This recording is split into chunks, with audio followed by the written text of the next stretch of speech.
Bonjour, je suis contente de te voir, mon ami.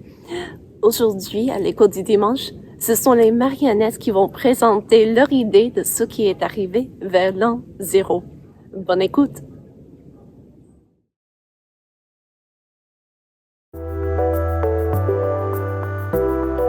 Bonjour, tous bienvenus à Canal Carillon, la chaîne qui résonne de nouvelles. Ce soir, un aperçu de l'adoration au temple à Jérusalem. Notre reporter Anne Klein parle avec un des fidèles. Merci José. Je suis ici dans le pavillon gentil, devant les bâtiments du temple proprement dit, où se trouvent nombreux croyants. Avec moi, j'ai Monsieur Siméon, qui assiste au temple depuis sa jeunesse. Que vous a attiré, Monsieur Siméon, à venir adorer ici au temple à Jérusalem? Depuis ma jeunesse, j'étudie les Écritures saintes que le Dieu d'Abraham, d'Isaac et de Jacob nous a données. Et pour ceux dans notre auditoire qui ne sont pas peut-être des personnes instruites dans les Écritures, pouvez-vous leur expliquer ce que sont les Écritures saintes? Mais les Écritures saintes sont les écrits que Dieu lui-même nous a donnés. Elles comprennent la loi de Moïse, les livres de sagesse et les écrits des prophètes. Et ce sont les Écritures qui vous ont indiqué d'adorer Dieu ici, au temple? Oui, les Écritures disent « Vous irez au lieu que l'Éternel, votre Dieu, choisira parmi toutes vos tribus pour y placer son nom. » Et que fait-on ici, au temple, pour adorer Dieu? On prie, on offre des sacrifices. Je dois dire que voici ce que font la plupart des personnes. Les Lévites et les prêtres font autrement. Pouvez-vous résumer pour nos auditeurs la différence entre un lévite et un prêtre? Bien sûr, les Lévites appartiennent aux tribus de Lévi, et ce sont eux qui s'occupent des tâches journalières au temple. Ils reçoivent les offrandes, s'occupent de l'entretien du bâtiment et s'assurent de la sécurité des lieux. Quant aux prêtres, ils sont des Lévites qui sont descendus du premier sacrificateur Aaron. Et que font les prêtres? Ce sont les prêtres qui offrent les sacrifices qu'on amène au temple. Ils offrent les sacrifices pour le péché et les sacrifices d'action de grâce. Ils sont trop nombreux maintenant pour y travailler tous en même temps, même avec les limites de tâches que Dieu leur a imposées. Donc, ils servent à tour de rôle. Et voici un exemple de cela. Un exemple, vous avez dit?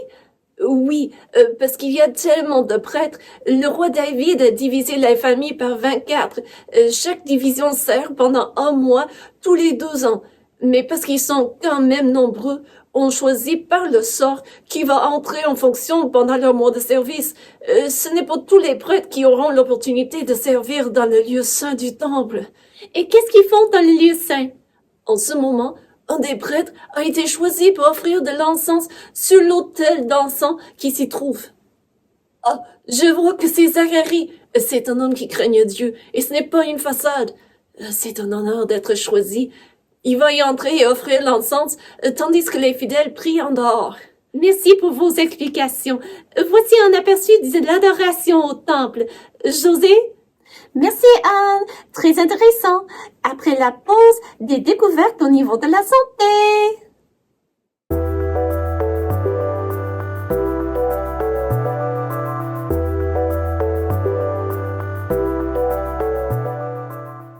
Rebonjour, des scientifiques ont découvert un lien entre... Il paraît que quelque chose est arrivé au temple à Jérusalem. Allô, bonjour Anne, es-tu toujours là? Oui, Joanne, c'est incompréhensible ce qui est arrivé. Je vais essayer de me mettre près de la sortie pour voir si je peux faire une entrevue avec l'homme en question. Qu'est-ce qui se passe? Eh bien, à la fin de mon entrevue avec M. Siméon, les fidèles se sont mis à prier.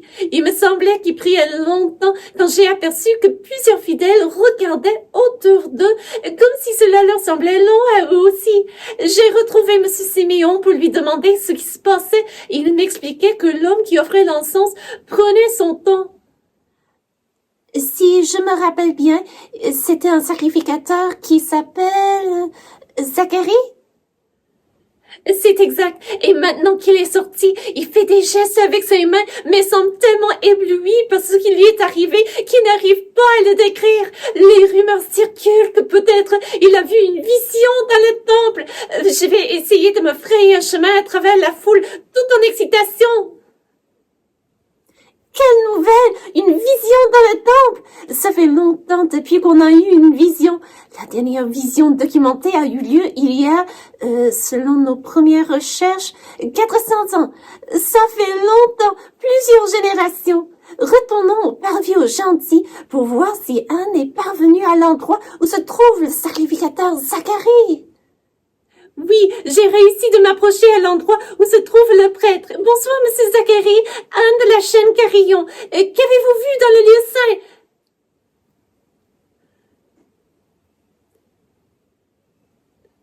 Monsieur Zacharie, avez-vous vu un ange? Comment était l'ange? Est-ce que l'ange avait un message à vous dire? Qu'est-ce que l'ange vous avait dit?